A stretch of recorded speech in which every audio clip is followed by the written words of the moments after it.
yung support emblem, pwede mo na ibalik since yung Inspire na tier 1 talent may binibigay ng mana regen. Wow. And nakita natin no kahapon yung semi-chop suey build na nilabas ni Edward. I think he started with the Dreadnought Armor tapos nilagyan na lang ng libro at some point in time. Kakaiba talaga yung mga nakikita natin mula sa ating mga pro players. At magsisimula na nga ang ating game number 3 between TNC Pro Team and Aurora Gaming. Kung sino mang mananalo dito sa ating game 3 ang siyang mag-uuwi ng isang puntos na gustong-gusto nilang makuha. Talaga naman.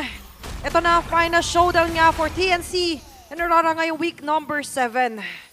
Grabe, yun na naman yung build ng libro Oracle ni Edward kahapon talaga eh. Oo, ito yung mga sabihin na natin pachepi-chepi lang ng isang Zushin. Pero napakalaking threat talaga nito in the early game. Pero Rene J, iniinda lang ang mga kasakitan. Flicker ay maaagamit agad ng ito kaaga. Grabe. Edward as well, here on the front line. Yung dalawang Brawl! Oo. May Brawl Brawl mid. sa mid! Wow, para na tayong nasa, hindi ko na sasabihin yung server ha. Alam nyo na yon. Pwede mo sabihin. Ay, para na tayo nasa Indo. Oo. Yung XP agad nasa mid lane. Pero mukhang babalik din naman agad back to regular programming na burn agad yung flicker ni Rene J. And that would mean, katulad na lamang nung ating game number 2, ay walang flicker si Rene J para sa ating potential first turtle fight. Yeah, pero pag tinignan mo yung yung lineup dito ng TNC, takot na takot sila doon sa Kalea. Yung mga importanteng heroes ay naka-purify. Most specifically si Lancy at pati na rin si Benecutie. Ang mahirap dito sa kanilang composition ngayon ay kapag nilock in sila nung Eve sa loob ng reload manipulation, doon sila pinakadelikado. So for Aurora, medyo lamang sila pagdating sa teamfight aspect. For TNC, yung kanilang mga pokes, yun yung pwede silang, doon sila pwede mag-rely. At dito mo na rin siguro masasabi no, na mararamdaman talaga yung nerf sa isang Granger. Reduced mobility. Kaya naman pag nakulong sa loob ng real world manipulation ay kailangan agad makatakas. Aurora Gaming mukhang sisimulan na nila ang pinakaunang pagong pero mas maganda ata ang pwesto dito ng TNC Pro Team with that control over that river brush. Tsaka maganda yung bantay dito ni Yawi onto Rene J. Just trying to predict kung saan pwede yung maging entry point dito ng Aurora. Lalo na't pwede mag-layer dito si Edward tsaka na Rene J ng mga bagsak. Yeah. Kaso naunang nag-level 4 si Rene J sa XP Wave. So now Aurora, they do have the capacity to engage pero si Demon Knight nag-aalaking kong. 3 Marquise onto the front line. Kaso nga lang medyo iwas. Wow. Nag-iingat ang Aurora. Left side. Demon Knight invading the purple buff. Na-check ni Lancy. Uy, predicted. Check. Sabi niya parang hindi kayo nag-contest. So maaaring ito yung next plan nga. Nilish pa niya yung Hayabusa. Napakaganda ng ginagawa ngayon ng TNC Pro Team na defensive playstyle. Medyo nawiwirdohan na nga ako. Sanay ako na agresibong TNC Pro Team. But this time around, they're playing such a defensive playstyle na napakaganda against sa ginagawa ng Aurora. Yeah. Kinokontrol lang nila kasi medyo maganda yung map movements ng Aurora. Malakas yung hawak nila sa river, especially with the Eve, the Kalea. So, kailangan lang din kontrolin ng TNC yung mga objectives na hinahawakan nila. After the turtle pit, kinailangang rumekta ni Cole sa purple buff kasi hindi mo rin naman gusto mabigyan ng trade dito si Demon Knight. So, at least nakakuha nila yung mga resources na dapat kanila and pwede nilang hintayin dito yung tamang power spike ng kanilang lineup, which is yung 5-minute mark, yung Hayabusa na pwede na mag-split push dahil libre na yung kanyang mga side waves, and then yung Skypiercer pickup mula kay Benecutie. Parang tahimik na maingay yung laro na to. Yung ang dami nagsasakitan pero wala talaga mga conversion na nagaganap so far. Still anybody's ball game. Literal, tumatalon yung 200 gold lead mula sa TNC patungong Aurora. At mukhang maghihintayan sila sa susunod pang turtle fight bago tayo makakita ng malakihang team fight. At sa gold difference natin ng BPI ay makikita yung pantay na pantay talaga ang larong ito. Grabe yung yung mga galaw ng TNC tsaka Aurora. Yung kakampi mo, tinutulungan na mag-jungle. Yung jungler, naway lahat. Lahat sila. Naway lahat. Ayaw yung mga nakakarinig ang panawagan ni Midnight. Pero kasi at the same time, parang calm before the storm to Pareha silang may hinahanda. Ready na markets, especially the flickers here for Rene J and even Yue. Hinihintay na talaga nila yung perfect timing. And maybe ito na nga ang perfect timing para sa kupunan ng TNC and Aurora dahil may upcoming turtle na. Nandyan naman na yung mga iilang item na inaabangan nila. At ang magsisimula nito ay TNC, si Edward nahuli! Naku, medyo mapapalibag na nga lang din dito sa Edward. 3 Marquise for the first blood. At habang si Rene J, tatalon nandun na Tsunamis lang with the wave breaker. Yue, kasabay na real world manipulation, mamamanipula. Pero dito yung AOG tatama sa dalawa. Sila pa yata mangangaray. Si Demon kahit makakatakas pa si Rene J, hindi na nga lang din. It's going to be another kill here for Chimar TZ. What a revitalized coming in from Yawi. Literal, tinangki na yung real world manipulation. Yeah, although napatay si Cole, 2-for-1 exchange in favor of TNC. Napigilan nila mag-turtle dito yung TNC pero I think mas high value yung nakuha dito ng TNC kasi kanila pa rin naman yung pagong. Yeah. And tuloy-tuloy lang yung kanilang pag-arangkada dito sa middle lane. So, Aurora immediately looked for a trade. So, overall, at least napipigilan ng Aurora dito yung snowball effect ng TNC. Pero so far, nakakuha pa rin naman nila yung mga gusto nila on the Hayabusa and the Granger. And for this 5-minute game, mukhang medyo nakakalamang na ang TNC Pro Team. After that play, akala ko nga luging-lugi na ang TNC doon dahil nakulong sa loob si Coil. Pero mukhang mauuna sila sa pagkuha ng turret doon sa baba. Oy. Pero may trade din sa taas Sa ang inner side ng turret Aurora. pala yung target dito ng Aurora. Papasok nga lang si Coil at sakto yung shadow kill. Pinagatian ng dalawa. Wow. Si Domin kahit mapapatay ng alay na. It's going to be a double kill for Coil. Habang sa may bandang baba. Grabe yung cross map play natin dito. Grabe si Coil. Mahal ni Lord. Yung shadow kill ni Isa walang pumunta doon sa canon. Wow! Yun yung literal na masasabi nating swerte lang talaga paminsan-minsan. Iba talaga mag-pogi. O iba Oo, di ba? Pag pogi na jungler na nagsisimula sa letter K K. yung pangalan, kumakabit lahat ng shadow kill. Kaya pag ako yung naghahayabusa, konting kembot lang ng kalaban ko sa minions na lahat. Lumilipat di ba? Sure ako kung kayo sa canon pupunta yun tapos 2 proc lang. Yung sa kanya, ni Isa walang pumunta doon sa canon. Sinalo ng Aurora ng buong buo. And because of that, yung trade na Finors ng Aurora, technically okay yun kasi hindi Oo. na nila pwede i-contest sa may bottom lane. Ngayon, napaganda pa for TNC kasi nakakuha ng 2 kill yung TNC. Lancy! Oh! Pero Tsunamis lamang, hindi ko konekta dahil makapag-purify dito si Lancy. Failed attempt here for Aurora. Habang ito ay pwede maging go signal para sa TNC. Alam nila na walang ultimate dito si Rene J. At mukhang isi-set up muna ng side ng TNC Pro Team yung wave doon sa taas. Mukhang bababa naman yung Hayabusa just in time para sa ating last turtle of the game kung saan pinapakura na ata ito ng Aurora Gaming. Alam nilang may konti silang kalamangan kung mauuna sila sa pwesto at mukhang makakapag-tori pa nga sila sa baba. Yeah. Technically, hindi na nila kailangan ipilit yan.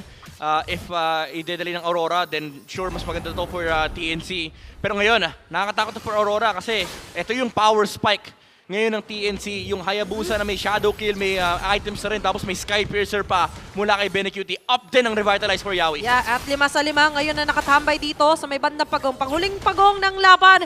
Ko-contest na nga lang din to ng Aurora. Chimar TZ sa may pinakalikod. Try to zone them out. Rene J! OG naman dito, wala masyadong tama. Pero si Rene J pala matatanggal dito ni Domen kahit sakop na sakop dito na para sukatan nilatag na nga lang din ni Yue at isa-isa na nga lang din nilalatag sa hukay ang mga miyembro ng TNC. What a concealed play coming in from Rene J. Huli lahat, pero ang pinaka-importante, si Coil lang nakuha niya. Yeah, yung jungler pa ng TNC, nakapag-react naman with the shadow, pero umabot kagad yung Tsunami Slam, yung Tidal Strike with the Flicker. Hindi kumaga yung gap na close kagad ng Aurora and kagad naihatid doon sa loob ng real world manipulation and hindi na nga umabot yung shadow kill. Oo, and I think it takes a lot of skill to do that. Pero mo pinagsabay yung conceal, yung flicker play at iba pa. Pero mukhang may nahanap pang isa at makakatakas naman ang TNC Pro Team. Aurora Gaming ngayon nasa driver's seat. Looking to get another turret Forward doon sa may march. bandang itaas. Okay, medyo masakit na nga lang din ang mga Void Crystal din na nilalatag dito ni Yue. Makakabasag ang Aurora. That's going to be a very good transition pa rin para sa kanila. Ganda ng control na pinapakita rito ng Aurora, yung constant aggression, yung constant sets mula rito kay Rene J. And ang nangyayari dito is nagiging defensive yung pwestuhan ng TNC. Medyo kailangan na rin mag-ingat ni Coil. Medyo may conditioning na mangyayari sa kanya na if wala siyang shadow, hindi siya pwede basta-basta magpakita kasi kanina pa siya ina-hunting nung Kalea. And I think also from game number 2, gantong-ganto din yung ginagawa sa kanya ni Rene J bilang chip. But this time, a bigger threat sa kamay ng isang Kalea. Flicker will be up in 10 seconds. Ano ibig sabihin niya, Aurora Gaming, may karapatang gumawa ng mga malayuang play at pwede nilang i-invade ang purple na ito. Oh, pero ngayon, medyo nakaabang pa rin si Rene J. Mata kay Coil. Quad shadow doon, medyo malapit-lapit, pero hindi pa rin naman lalalim dito ang TNC. Oo, nandiyan pa naman si Yawi, no? Okay naman ang pwesto ng side ng TNC Pro Team. At hindi pa naman ganun kalaki ang kalamangan ng Aurora Gaming. Sadyang may mas map control lang sila at napaka-importante niyan for the upcoming Lord. Yeah, at ngayon, yung importansya din para sa Aurora na Daming pigilan pader, agad ang pagpa-farm dito para kay Coil. Habang sa pinakalikod, medyo aatras. Hindi mag-engage onto a full team fight ang TNC and Aurora. Yeah, hawak pa nila yung mid lane river. So medyo mahirapan dito yung TNC to contest kasi hindi nila alam saan manggagaling yung Kalea. Yung silip ni Coil, kailangan nilang ingatan. Oh, conceal. Yawi, 3 Martizi, Abante, medyo makakaliko. Makikita sila ng threat Edward. na ilalatag dito ni Yue. Habang si Edward naman yung tatargetin ni Coil. Pero hindi pa rin magko-commit ng ultimate. Yung Lord mare-reset lang din naman. Oo, nagamit yung Quad Shadow pero mukhang purple buff muna ang aatubagin dito ni Demon Kite. Saktong wave control muna para sa parehas na kupunan. Papasayawin ng Lord na ito pero hindi pa naman magpo-full commit. 10 minutes in, this is the first Lord of the game. At mukhang papatagalin pa ito ng Aurora. Oo, hindi nila kailangan magmadali kasi naka-slow push yung top. Walang conceal yung TNC. Konting information na lang ang kailangan ng Aurora. Pwede na sila mag-engage. Maybe the positioning of the Hayabusa. Okay, libitawan ulit.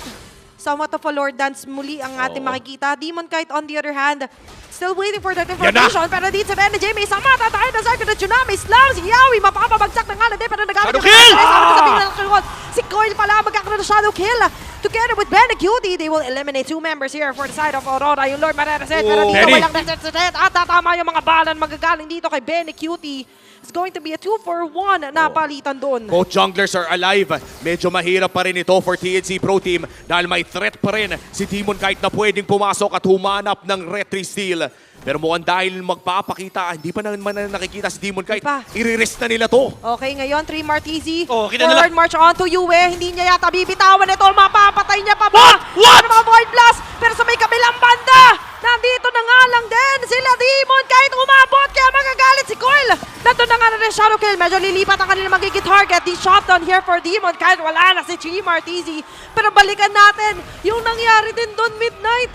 Teka lang, si Lancy, inahabol pa ni Edward. Di Uy. pa siya tapos. Oh, Kinukuha niya lahat. Nalibat. Isang banat na lang, isang From banat Licker. na lang. Crimson Beacon, di magiging sapat. Patay pa rin kay Edward. Mr. Consistent, nahanap niya yung Lord. Hindi natin alam kung paano nangyari yun, pero nangyari na at may push pa mula sa Aurora. Yung falling star moon ni Edward. Yun ang pumatay doon. Sa Lord, hindi naka-retry si Coil. Noong lahat nakapokus sa paghabol kay Yue, may Edward pa pala yung consistent man natin Oo, dito. tsaka ang nakakatakot doon ay yung shadow kill kumabit na sa iba.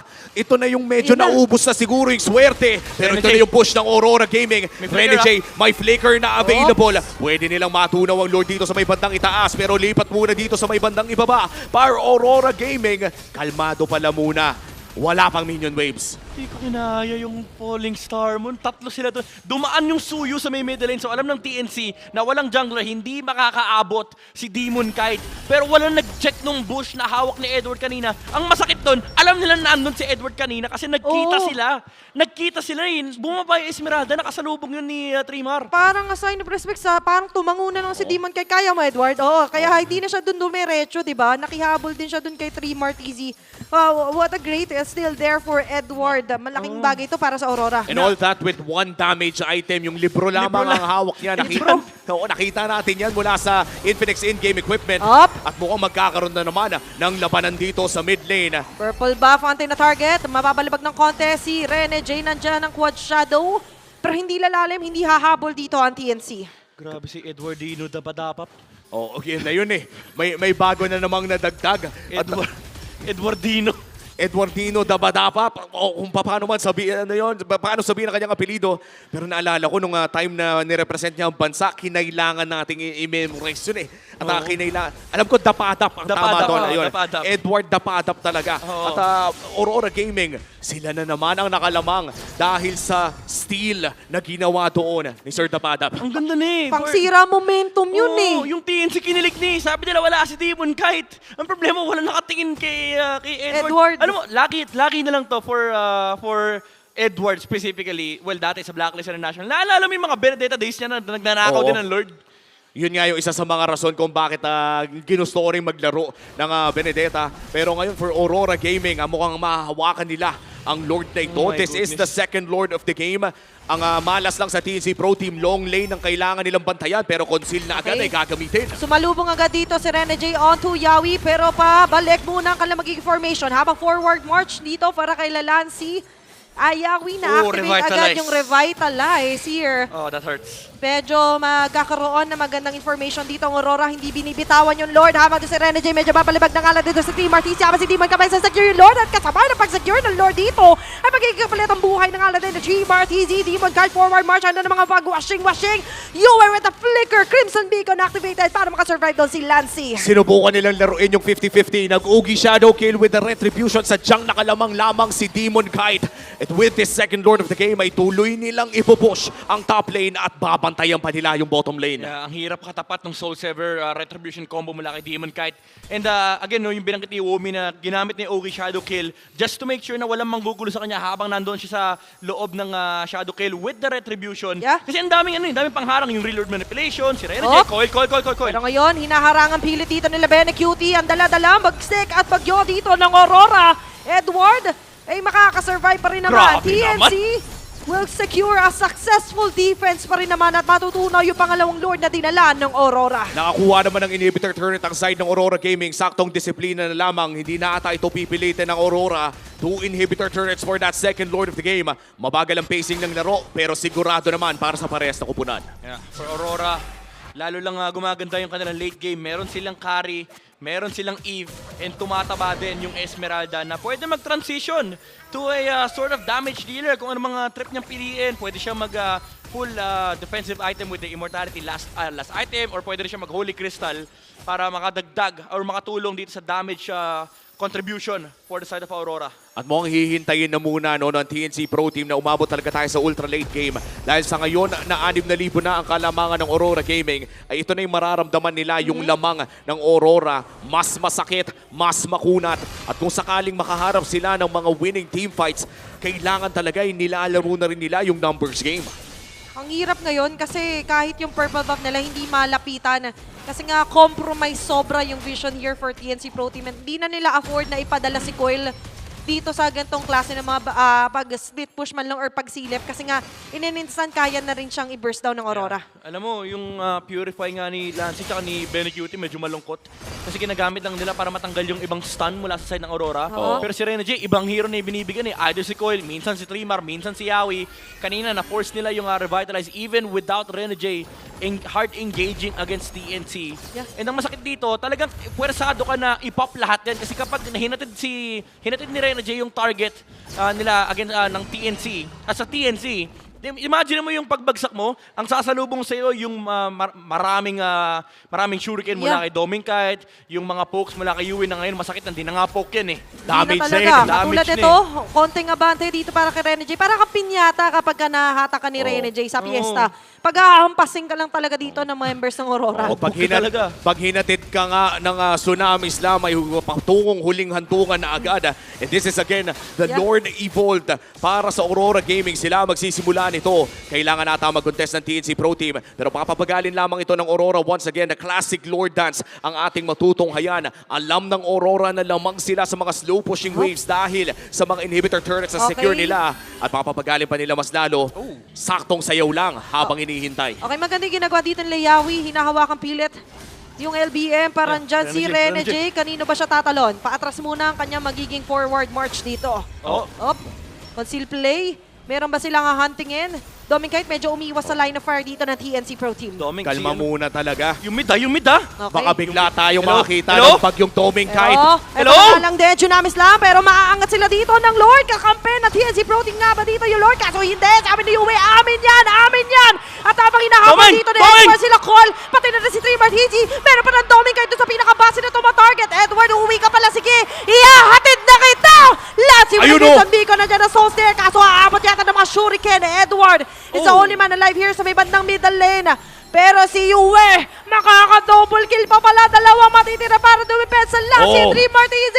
2 for 3 or 2v3 ang ating matutunghayan dito. Evolve Lord dito sa mid lane at mukhang hindi aabot yung death timers. Oh, no. Endable na ba para sa Aurora Gaming? Okay. Medyo The mahirap lights at end na nga lang din. Tinitingnan nila kung sino nga ba kailangan na targetin. At ngayon na gamit ang kala nila Purify na dyan ng Winter Crown activated. Dreamer TZ will no longer have the fight in him as Aurora will seize the win. One step towards upper bracket para sa Aurora Gaming. 2-1 ang ating score. Macro Gaming ang pinakita ng Aurora Gaming. Doming Kite, isang dodge sa team fight.